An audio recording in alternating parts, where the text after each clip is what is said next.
இது ஃப்ரெஷ். இது ஃப்ரெஷ்ஷா கசங்கல்லா? ஃப்ரெஷ் கசங்கல். ஓகே. கசங்கல் எதில் இது? இதுதான். இது கசங்கல். இது வந்து எவ்வளோ மாதம் தாங்குண்ணா? இதுவா 3 மாதம் தண்ணி இருக்காமல் இது போட்டு வச்சாக்கா அதுக்கப்புறம் வந்து இது ஆகிடும், கொப்பர் ஆகிடும். ஓகே. இந்த கலர் வந்து கோல்டிஷ் கலர் இருக்கும். இது காப்பி கோல்டு. இது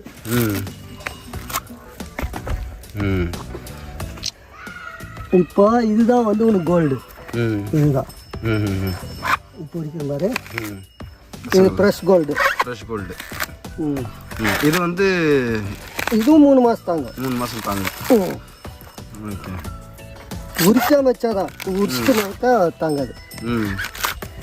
இன்னைக்கு ரேட் இது 25 ரூபாய். இது இன்னைக்கு ரேட். சைஸ் பாருங்க. 400 கிராம் மேலே வருது, 500 கிராம் இருக்கும்.